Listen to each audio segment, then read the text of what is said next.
Hello everyone, welcome to my channel. आज हम cover करने वाले हैं ह्यूमन रिसोर्स प्लानिंग को। तो आइए से स्टार्ट करते हैं। सबसे पहले हम देखेंगे कि ह्यूमन रिसोर्स प्लानिंग क्या होती है, यानी कि जो ह्यूमन से रिसोर्सेज जितनी भी एक्टिविटीज होती है, जैसे कि इसमें हम सबसे पहले ये देखेंगे। प्लानिंग में हम देखते हैं सबसे पहले एनालिस करते हैं ऑब्जेक्टिव। ठीक है, ऑब्जेक्टिव क्या है, फिर हम देखेंगे हमारे पास करंट इन्वेंट्री ह्यूमन रिसोर्सेज की क्या है। करंट इन्वेंट्री मीन्स कि हमारे पास में कितनी अभी अवेलेबल एम्प्लॉयज है। ठीक है, हमें कितने एम्प्लॉयज की नीड है, कितनी रिक्रूटमेंट हमें निकालनी चाहिए। सो मतलब उसके लिए करंट एनालिसिस किया जाता है। उसके बाद में फोरकास्ट की जाती है कितनी डिमांड है and supply of the employees की। ठीक है, कि डिमांड कितनी है और हमारे पास में एम्प्लॉयज की सप्लाई कितनी है। तो इन दोनों के बीच में गैप फाइंड किया जाता है। गैप निकलता है, उसके बाद में हम करेंगे हमारा प्लान को फॉर्मुलेट करेंगे, इम्प्लीमेंट करेंगे, उसके बाद में मॉनिटर, कंट्रोल एंड फीडबैक आ जाएगा। सो ये होता है ह्यूमन रिसोर्स की प्लानिंग। So human resource is the most important assets होता है ऑर्गेनाइजेशन का। ठीक है, human resource planning are important. ठीक है, क्या होती है, इम्पोर्टेंट मैनेजरियल फंक्शन होता है जो कि इंश्योर करता है कि सही टाइम पे सही व्यक्ति कितने सही टाइम पे सही व्यक्ति को लेना। ठीक है, सही नंबर्स को लेना, ट्रेन करना, मोटिवेट करना, ताकि वो सही काम कर सके और सब चीजें टाइम से हो सके। सो ये क्या करता है, इंश्योर करता है राइट टाइप ऑफ पीपल को, right numbers को at the right time and place, who are trained, motivated to do the right kind of work at the right time. There is generally a shortage of suitable person. ठीक है, अगर इसलिए बोल रहा है कि जब generally shortage of suitable person की शॉर्टेज होती है तब ये ह्यूमन रिसोर्स प्लानिंग की जाती है। इसमें क्या चीज देखी जाती है, के एस एओस, डायरेक्ट क्वेश्चन पूछा जाता है। क्या होता है ये, तो के एस एओस मीन्स होता है, ये ह्यूमन रिसोर्स का मतलब क्या होता है, स्किल्स, यानी कि के से नॉलेज, स्किल्स, एबिलिटी, और भी बहुत कुछ होता है, वैल्यू, कमिटमेंट, मोटिवेशन, ये सब केस उसमें आ जाता है। ठीक है, ये एडिशन होता है नंबर ऑफ एम्प्लॉयज का। Through accomplishment of organisation objectives and goals is the primary concern of human resource planning. Human resource planning का प्राइमरी कंसर्न क्या होता है, हम अकम्प्लिशमेंट करें, बनाए ऑर्गेनाइजेशन ऑब्जेक्टिव और गोल को। Concern for aspiration of the people and their wellbeing has equal importance. इसी के साथ में हमें जो एस्पिरेशंस होते हैं उनको भी कंसर्न रखना चाहिए ऐसे लोगों का, और उनकी वेलबींग और इक्वली इम्पोर्टेंस देनी चाहिए। In fact, human resource planning must result in humanization of work environment. यानी कि जो ह्यूमन रिसोर्स प्लानिंग है वो किसका रिजल्ट होती है, वर्क एनवायरनमेंट के ह्यूमनाइजेशन का। अब हम देखेंगे फीचर देखेंगे ह्यूमन रिसोर्स प्लानिंग के। सो ह्यूमन रिसोर्स प्लानिंग क्या होती है, ये क्या होता है, एक वेल डिफाइंड ऑब्जेक्टिव होता है सबसे पहले तो, यानी कि enterprises objective and goal in its strategic plan and operative plan में form the objective of human resource planning. Human resource planning क्या होती है, इसमें क्या होता है, एंटरप्राइज के ऑब्जेक्टिव और गोल्स होते हैं। ठीक है, जिसमें उसकी स्ट्रेटेजिक प्लानिंग, ऑपरेटिंग की प्लानिंग होती है, ऑब्जेक्टिव्स के अकॉर्डिंग वो चेंज होती रहती है। ठीक है, so human resource needs are plan on the basis of complete वो। बिल्कुल, अगर आप सबसे पहले, तभी तो हमने पढ़ा, सबसे पहले क्या देखा जाएगा, एनालिसिस किया जाएगा ऑब्जेक्टिव। इसीलिए इसमें बताया गया है कि ह्यूमन रिसोर्स नीड किस का जो प्लान होता है किस पे बेसिस पे होता है, कंपनी के गोल पे के बेसिस पे। तो human resource planning has its own objective of developing human resource. इसके खुद के भी कुछ ऑब्जेक्टिव होते हैं, जैसे कि ह्यूमन रिसोर्स को डेवलप करना, अडप्ट करना टेक्निकल एक्सपर्टीज को, करियर प्लानिंग इंडिविजुअल की एग्जीक्यूट करना, पीपल को इंश्योर करना, बेटर कमिटमेंट ऑफ पीपल। इसी के साथ में सेकेंड है, डिटरमाइन करता है ह्यूमन रिसोर्स की नीड्स को। बिल्कुल, ये देखेगा किस चीज की नीड है, गैप आइडेंटिफाई करेगा, डिमांड सप्लाई चेक करेगा, उनके बीच में डिफरेंसेस देखेगा, ऑब्जेक्टिव देखेगा, एनालिसिस, मॉनिटर वगैरह सब कुछ इसमें देखा जाता है। So human resource plan must important, बिल्कुल इंपॉर्टेंट होता है ह्यूमन रिसोर्स नीड्स की, जो कि एंटरप्राइजेस में चाहिए होती है, उसको फुलफिल करने के लिए human resource plan most important है। The thinking will have to be done in advance so that the persons are available at the time when they are required. इसमें ये बताया गया है कि हमें सब कुछ एडवांस में सोच के रखना चाहिए, हर चीज एडवांस में प्लानिंग होनी चाहिए, ताकि जब जैसे जिस चीज की रिक्वायरमेंट हो उस टाइम पे हमारे पास में वो व्यक्ति या जो भी चीज हमें चाहिए ह्यूमन रिसोर्स वो अवेलेबल हो जाए। For this purpose an enterprise will have to undertaking recruiting selecting and training process also. और इस चीज को यानी कि इस पर्पस को कंप्लीट करने के लिए, इस पर्पस को अचीव करने के लिए क्या करना होगा, एंटरप्राइज को बिल्कुल रिक्रूटमेंट करना होगा, सेलेक्ट करना होगा, ट्रेनिंग प्रोसेस को इंक्लूड करना होगा। तभी आपको जब किसी पर्सन की नीड हो जिस टाइम पे आप वो एक अपनी ऑर्गेनाइजेशन हो या एंटरप्राइज उसको अवेलेबल करवा सकते हो। कीपिंग मैन पावर इन्वेंट्री, ये क्या इंक्लूड करता है, इन्वेंट्री किसकी, मैन पावर की। कौन सी मैन पावर, जो कि प्रेजेंट है organisation. The executive should know the person who will available to him for undertaking higher responsibility in the near future. इसके अंदर क्या होता है, इसमें क्या होता है, एग्जीक्यूटिव को पता होता है, ठीक है, मतलब एग्जीक्यूटिव को पता होना चाहिए कि कौन उसके लिए अवेलेबल होगा जबकि हायर रिस्पॉन्सिबिलिटी की इन फ्यूचर नीड आने वाली है। तो उसको कीप करना चाहिए मैन पावर इन्वेंट्री को। इसी के साथ में उसे एडजस्ट करना चाहिए डिमांड एंड सप्लाई को, बिल्कुल ये मस्ट है, क्योंकि man power needs have to be plan well in advance as suitable person are available in the future. ठीक है, मैन पावर नीड्स क्या क्या क्या नीड्स है, इसमें क्या बता रहा है कि हमें बिल्कुल एडवांस में प्लान करके रखना चाहिए सब कुछ, ताकि सुटेबल पर्सन फ्यूचर में अवेलेबल हो सके। If sufficient person will not be available in future then effort should be made to start recruitment process well in advance. अगर हमारे पास में सफिशिएंट पर्सन नहीं है किसी भी काम करने को फ्यूचर के लिए, तो रिक्रूटमेंट प्रोसेस फिर स्टार्ट हो जाएगी। The demand and supply of personal should be plan in advance, इसलिए ये सब चीजें एडवांस में प्लान की जानी चाहिए। ह्यूमन रिसोर्स प्लानिंग का एक फीचर ये भी है कि ये क्रिएट करता है प्रॉपर वर्क इन्वायरमेंट, जैसे कि इसमें एस्टिमेट किया जाता है और एम्प्लॉइंग किया जाता है पर्सनल।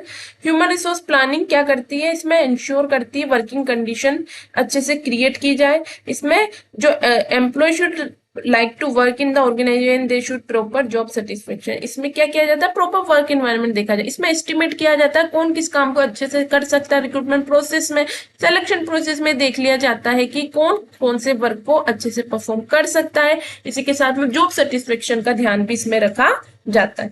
सो ये थे इसके फीचर्स। अब हम देखेंगे इंपॉर्टेंस, क्यों नीड है, ठीक है, मैन पावर प्लानिंग की। सबसे पहले तो क्या है, ये एक मैनेजरियल इंपॉर्टेंट की मैनेजरियल फंक्शन है। जैसे कि हमारे जो 4 मैनेजर फंक्शन है, planning, organising, directing and controlling, उसका ठीक है सबसे बेस है ये मैन पावर का, उसमें सबसे फर्स्ट ही है प्लानिंग। सो ये क्या करता है, हेल्प करता है इम्प्लीमेंट करने में, किसको, मैनेजर की एक्टिविटीज को। सो स्टाफिंग बिकम अ की मैनेजर, स्टाफिंग या प्लानिंग, ठीक है। एफिशिएंट यूटिलाइजेशन, इससे एफिशिएंट यूटिलाइजेशन बिल्कुल हो जाता है, क्योंकि हमें सब कुछ पहले से पता होता है कि इसे क्या किया जाए, ठीक है। इसलिए हर व्यक्ति को, पर्सनल को हम अच्छे से एफिशिएंटली यूटिलाइज किया जा सकता है। इसी के साथ में इसमें लार्ज स्केल मैन पावर की बात की जाती है, इसलिए ये काम क्या किया जाता है, इफेक्टिवली डन किया जाता है। So efficient management of personal becomes an important function in industrialisation world of today. जो हमारा आज का इंडस्ट्रियलाइजेशन है उसमें आजकल बिल्कुल इंपॉर्टेंट एस्पेक्ट हो गया है। क्या हो गया है कि एफिशिएंट मैनेजमेंट हो किसी भी व्यक्ति का, ठीक है। So setting of large scale enterprises require management of large scale man power. अगर आपको लार्ज स्केल एंटरप्राइज को सेट करना है तो आपको इसी के साथ में लार्ज स्केल मैन पावर का मैनेजमेंट भी रिक्वायर है। It can be effectively done through staffing function, और ये कैसे इफेक्टिवली कैसे डन होता है, ये स्टाफिंग फंक्शन के थ्रू कंप्लीट होता है।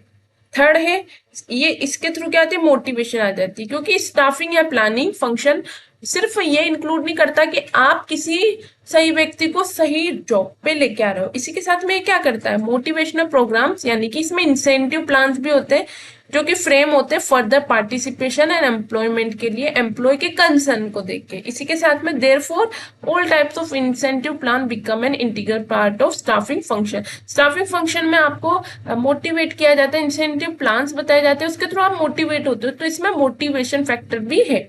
बेटर ह्यूमन रिलेशन की बात करता है ये। A concern can stabilise itself if human relation develop and are strong. Human relation become strong through effective control, clear communication, effective supervision and leadership in a concern. Staffing function also look after training and development of the workforce, which leads to cooperation and better human relation. ये यही बात कर रहा है कि अगर आपको human relation को स्ट्रॉन्ग बनाना है तो आपको क्या करना होगा, आपको एक इफेक्टिव कंट्रोल करना होगा, क्लियर कम्युनिकेशन होना चाहिए, इफेक्टिव सुपरविजन विजन होना चाहिए, सुपरवाइज आप अच्छे से करो, किसी को लीडर करो, लीडरशिप क्वालिटीज अच्छी हो ताकि आप किसी को अच्छे से लीड कर सको। तो इससे क्या होगा, ह्यूमन रिलेशन अच्छे बनेंगे। अगर आप किसी को गलत तरीके से लीड कर रहे हो, सुपरवाइज नहीं कर रहे हो, तो फिर आप में और बाकी के एम्प्लॉयज में रिलेशन अच्छा नहीं बन पाएगा। सो स्टाफिंग में क्या होता है, हर चीज ट्रेंड होती है, डेवलपमेंट होता है वर्क फोर्स का, जिससे क्या होता है, कोऑपरेशन और बेटर ह्यूमन रिलेशन, ये ऑर्गेनाइजेशन को लीड करता है, उस और ले जाता है अच्छे बेटर और कोऑपरेशन ह्यूमन रिलेशन की तरफ। हायर प्रोडक्टिविटी होती है, बिल्कुल होगी, क्योंकि प्रोडक्टिविटी लेवल क्या करती है, इंक्रीज करती है। कब कब इंक्रीज होती है प्रोडक्टिविटी लेवल, जबकि रिसोर्सेज जो है वो बेस्ट यूटिलाइज हो जाए। ठीक है, so higher productivity is a result of minimum wastage of time, money, efforts and energy. हम जानते हैं अगर हायर प्रोडक्टिविटी होगी उसका रिजल्ट क्या होगा, minimum wastage of time, money and efforts and energy. जिससे, और ये सब किसके थ्रू पॉसिबल होता है, स्टाफिंग या प्लानिंग जो होती है उसके, और इससे रिलेटेड एक्टिविटी जैसे performance appraisal, training, development and remuneration. अब फाइनली हम स्टेप्स पढ़ेंगे। क्या स्टेप्स है मैन पावर प्लानिंग की? सो इसमें सबसे पहले तो हमने वही देखा, एनालिसिस किया जाएगा करंट मैन पावर, ऑब्जेक्टिव्स वगैरह भी आएंगे बट हम थोड़ा सा शॉर्ट में देखेंगे।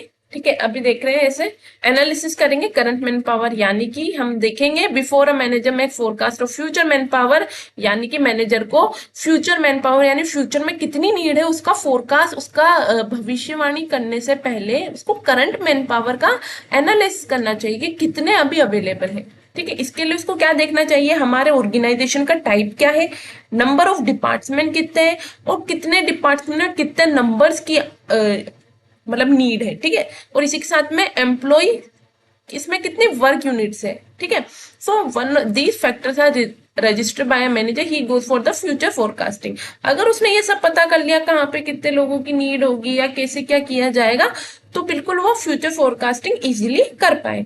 सेकेंड इसमें बता रखा है कि मेक करना future man power forecast. Future man power पता कर लिया करंट का, तो अब हम देखेंगे फ्यूचर में कितनी क्या नीड है उसका फोरकास्ट किया जाएगा। Once the factor affecting the future man power forecast are known, planning can be done for the future man power requirement in several work units. एक बार जब हमें फैक्टर्स का पता चल गया कि कौन से फ्यूचर मैन पावर को फोरकास्ट को अफेक्ट कर रहे हैं, प्लानिंग इजीली की जा सकती है। ठीक है, तो man power forecasting technique commonly employed by the organisation are as follows. ठीक है, इन सबको हमें ध्यान में रखना होगा।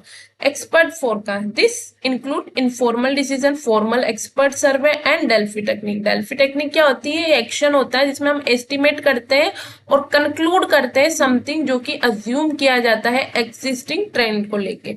यहाँ देखेंगे अच्छे से और डेल्फी टेक्निक को। डेल्फी टेक्निक क्या होती है, ये यूज की जाती है, कब यूज की जाती है, derived a consensus among a panel of expert who make prediction about future development। इसमें कुछ नहीं होता, काफी सारे पैनल होते हैं एक्सपर्ट्स के, वो प्रिडिक्ट करते हैं कितने फ्यूचर डेवलपमेंट कितनी नीड है। तो इसमें क्या होता है, ये प्रोवाइड करता है independent and anonymous input regarding future event. ठीक है, ये फ्यूचर के बारे में बताएगा। इसमें कैसे किया जाता है, इसको किया जाता है क्वेश्चनायर के थ्रू।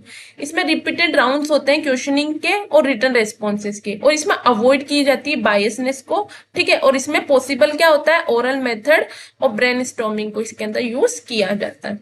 क्वेश्चनर के तौर पे होती है फोरकास्ट के लिए डेल्फी टेक्निक। फिर ट्रेंड एनालिसिस बताया गया कि man power needs can be projected through extrapolation, यानी कि project past trend indexing using base year as basis and statistical analysis centre tendency measure. Third है इसमें workload analysis, it is depend upon the nature of workload in department in branch of division. यानी कि इसमें कुछ नहीं है, हमें बताया ना कि फ्यूचर मैन पावर का फोरकास्ट करना है। ठीक है, तो उसके लिए हम कुछ टेक्निक्स देखेंगे। तो इसमें सबसे पहले एक्सपर्ट फोरकास्ट देखा जाएगा, ट्रेंड किया जाएगा एनालिसिस का, वर्कलोड एनालिसिस देखा जाएगा, डेल्फी टेक्निक का यूज किया जाएगा। ठीक है, इसी के साथ में वर्कफोर्स एनालिसिस, अदर मेथड्स, इन सबको देख के जैसे कि इसमें बताया वर्क फॉर एनालिसिस में whenever production and time period has to be analyse due allowance have to be made for getting net man power requirement. जबकि हमारा प्रोडक्शन एंड टाइम पीरियड को हम एनालिसिस कर लेंगे तो हमारे जितने भी ड्यू होंगे उसको हम नेट मैन पावर में रिक्वायरमेंट में एड कर सकते हैं, बना सकते हैं। अदर मेथड इसमें क्या बताए गए हैं कि computer are use to precast man power need like budgeting, planning, regression, new venture analysis, ये सब इसमें देखा जाएगा। फिर हमारी मैन पावर हमने फोरकास्ट भी कर लिया, उसके बाद में क्या होगा, पता चल गया, गैप आइडेंटिफाई हो गया, तो अब होगा डेवलपमेंट होगा एम्प्लॉय प्रोग्राम का। वो कैसे होगा, once current inventory is compared with future forecast the employ programme can be framed. वो कैसे और डेवलप्ड होंगे, जिसमें क्या इंक्लूड होगा, रिक्रूटमेंट की जाएगी, सिलेक्शन प्रोसीजर होगी और प्लेसमेंट प्लान्स होंगे। इसके थ्रू एम्प्लॉयमेंट प्रोग्राम डेवलप किया जाएगा। फिर उसके बाद में नेक्स्ट आता है डिजाइन करना ट्रेनिंग प्रोग्राम्स को। तो इसमें क्या होता है, this will be based upon extent of diversification, expansion plan, development programme. कुछ नहीं, इसमें ट्रेनिंग देके उनको डेवलप किया जाएगा। ट्रेनिंग प्रोग्राम जो डिपेंड करते हैं extension of improvement in technology, यानी कि आपकी टेक्नोलॉजी में कितनी इंप्रूवमेंट हुई है उस अकॉर्डिंग ये प्रोग्राम कंफ्लिक्ट मतलब चेंज होते रहते हैं, ठीक है। और इसमें कितना एडवांसमेंट आया है आपकी टेक्नोलॉजी में उसके अकॉर्डिंग ही ट्रेनिंग प्रोग्राम्स करवाए जाते हैं। It is also done to improve upon skills, capability और नॉलेज ऑफ द वर्कर्स को इम्प्रूव करने के लिए भी ट्रेनिंग प्रोग्राम्स करवाए जाते हैं। सो ये तो था एक हमने पढ़ा। और एक क्या होता है क्वांटिटेटिव एस्पेक्ट में बिल्कुल डिटेल में जो हम स्टार्टिंग से पढ़ रहे हैं उसको भी देख लेंगे हम। डिमांड फोरकास्टिंग होगी, यानी कि फ्यूचर मैन पावर एस्टिमेट करेंगे कितनी नीड है, ठीक है। रेफरेंस किसके रेफरेंस पे, कॉर्पोरेट और फंक्शन प्लान फोरकास्ट करेंगे फ्यूचर एक्टिविटी लेवल्स पे।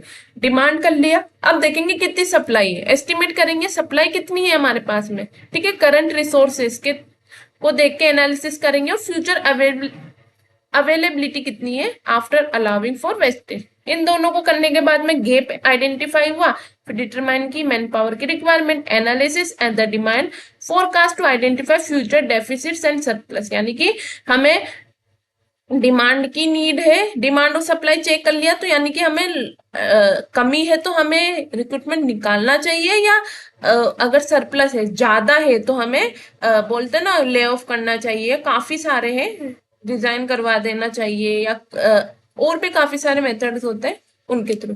फिर है प्रोडक्टिविटी एंड कॉस्ट का एनालिसिस करेंगे, यानी कि एनालिसिस करेंगे हम मैन पावर की प्रोडक्टिविटी, कैपेसिटी यूटिलाइजेशन, और इसी के साथ में हम उसके कॉस्ट को आइडेंटिफाई करेंगे जो कि नीड है इंप्रूव करने में उसकी प्रोडक्टिविटी और रिडक्शन करने में कॉस्ट की।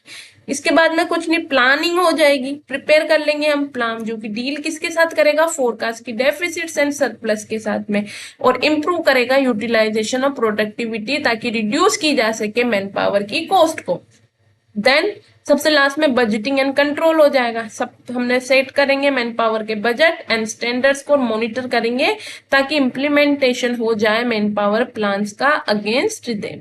सो ये था हमारा HRP, यहाँ पे भी देख लेंगे एक बार। Demand forecasting, supply forecasting, determine करेंगे ह्यूमन रिसोर्सेस को, ठीक है। इसके बाद में एक्शन की प्लानिंग हो जाएगी, मॉनिटरिंग एंड कंट्रोलिंग भी हो जाएगी। सो ये थी आज की हमारी क्लास जिसमें हमने ह्यूमन रिसोर्स प्लानिंग को पूरा डिटेल में कवर कर लिया है। सो आई होप आपको मेरी वीडियोस अच्छी लगी होगी। अगर आपको मेरी वीडियोस अच्छी लगती है तो मेरे चैनल को लाइक करें एंड मेरे चैनल को सब्सक्राइब करें एंड मेरी वीडियोस को लाइक करें, कमेंट करें एंड शेयर करें। Thank you.